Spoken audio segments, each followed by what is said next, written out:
Okey, Assalamualaikum warahmatullahi wabarakatuh anak-anak. Okey, sebelum kita mulakan pelajaran kita, kita baca dulu doa. Bismillahirrahmanirrahim. Allahumma aftah alaina hikmataka wanshur alaina min khazaini rahmatika ya arhamar rahimin. Rabbi shrah li sadri wa yassir li amri wahlul 'uqdatam min lisani yafqahu qawli. Okey, hari ni kita akan belajar balik fiqh bab tayamum. Okey, bersama dengan saya kita akan ulang balik, kita akan belajar seterusnya, tetapi untuk permulaan kita akan ulang balik apa yang kamu belajar. Okey, dua minggu lepas kita ada belajar tentang kaifiyah tayamum, dan kita ada belajar juga tentang syarat-syarat tayamum. Okey, kaifiyah tayamum yang kita dah belajar cara-cara bagaimana untuk kita bertayamum. Okey, jadi kamu pun dah tahu kan cara-cara bertayamum macam mana. Saya pun dah tunjukkan video dekat dalam masa kita Google Meet hari tu. Jadi, dan kita pun dah tahu kenapa, bila boleh gunakan tayamum. Okey, saya ulang balik tentang syarat-syarat tayamum. Okey, untuk syarat-syarat tayamum yang pertama adalah ketika kita ketiadaan air. Okey, maksudnya dekat sekeliling kita, dekat tempat kita memang betul-betul ketiadaan air, kecuali untuk kegunaan minuman dan untuk keperluan yang penting. Okey, yang kedua adalah keuzuran kerana sakit yang tidak boleh menggunakan air. Okey, saya pun dah terangkan dekat kamu, iaitu maksudnya kemalangan, katakan tangan kita kemalangan, katakan kaki kita patah. Okey, tangan kita patah pun ya juga boleh juga. Kalau katakan tangan tu cedera, kita accident, cedera tangan tu pula tu berdarah, lepas tu ada cedera yang teruk yang memang tak boleh kena air, memang kita kena bertayamum untuk solat. Kita ni wajib solat dalam keadaan apa pun. Hatta kamu nenek kamu tengah sakit uzur pun kena solat. Tak boleh bangun pun kena solat. Okey, yang ketiga, air hanya ada cukup untuk keperluan yang lebih penting. Okey, maksud saya macam tadilah, air tu ada untuk kita basuh najis kita, untuk kita minum sahaja, untuk bagi untuk keluarga kita minum. Memang air tu untuk guna untuk solat tu, bila kita nak guna untuk solat, memang nanti maksudnya keperluan kita untuk minum kita dah tak ada. Jadi baru boleh tayamum. Okey, dilakukan setelah masuk waktu. Okey, tayamum ni hanya boleh berlaku kamu dengar je azan baru boleh bertayamum.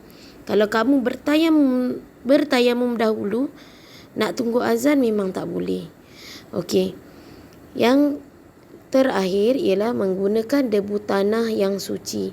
Saya dah terangkan hari tu macam mana debu tanah yang suci. Maksudnya tanah yang kamu ambil tu tidak ada najis ataupun kucing terkencing atas tu ke, najis kucing ke, itu tanah yang tidak suci. Jadi tak boleh. Kena gunakan debu tanah yang suci.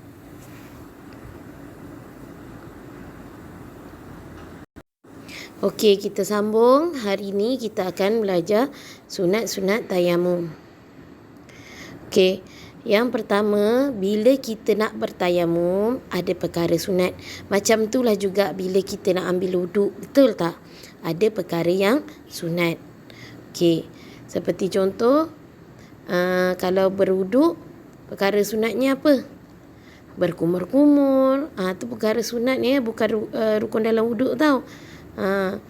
Okey.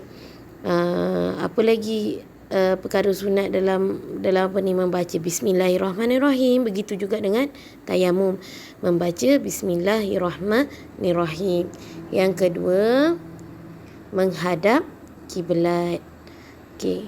Menghadap kiblat ni tahu tak? Maksudnya kita bila kita nak bertayamum, kita tahu kiblat kita dekat mana, kita hadap, kita sebelum tayamum tu kita hadap kiblat, lepas tu kita bertayamum.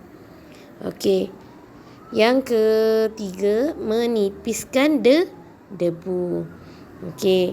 Maksudnya debu yang kita ambil, bila kita letakkan tangan kita kepada debu, ada debu yang melekat kadang-kadang terlebih.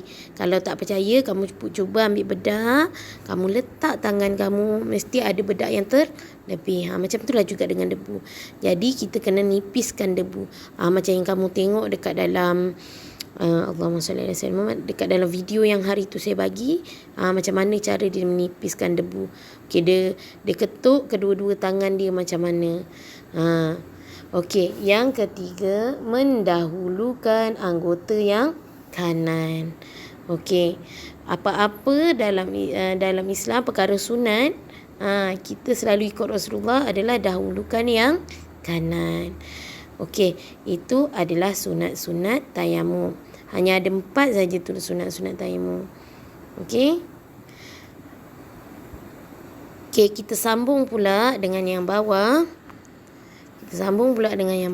Iaitu perkara yang membatalkan tayamum. Okey, kita cuba tengok perkara yang membatalkan tayamum. Okey. Yang pertama, murtad. Tahu tak murtad ni apa? Dah belajar belum murtad ni apa? Okey, murtad ni adalah keluar daripada Islam, orang yang tak mengaku diri dia Islam. Okey, kita ni murtad ni kadang-kala boleh berlaku daripada segi percakapan. Kita tak boleh main cakap je. Faham? Murtad juga boleh berlaku pada perbuatan kita. Macam sepatutnya kita sembah Allah, tapi kita pergi masuk kuil, pergi sembah kuil, pergi sembah berhala. Itu adalah murtad. Okey, itu yang pertama. Okey, yang kedua, perkara yang membatalkan tayamum adalah sembuh daripada penyakit. Okey, maksudnya bila katakan tangan kita yang cedera tu dah pulih, dah boleh doktor kata okey, dah boleh guna air. Dah kalau guna air, tangan kita ni dah okey.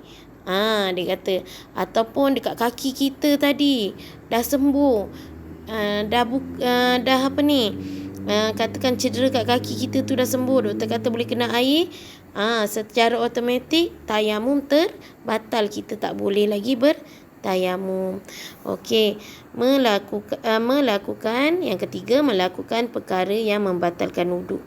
Maksudnya terkentut. Tu perkara yang membatalkan wuduk.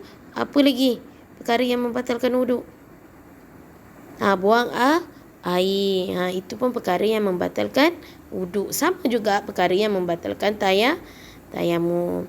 Okey, yang keempat, luput waktu solat. Ini tayamum. Kalau kita berwuduk, dia tak ada luput waktu, melainkan memang kita terkentut ke, kita pergi bilik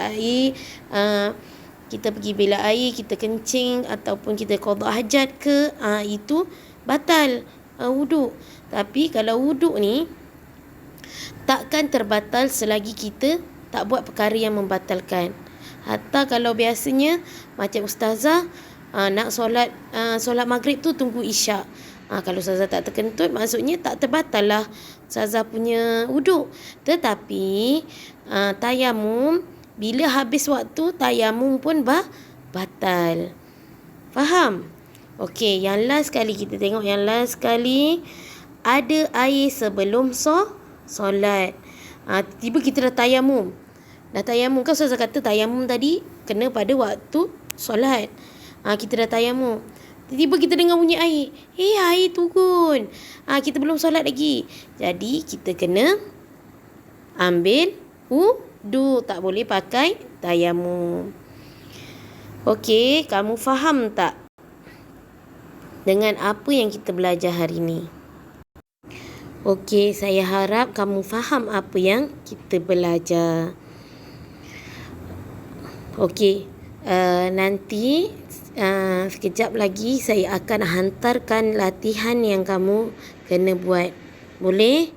Okey, terima kasih bagi tengok saya punya video.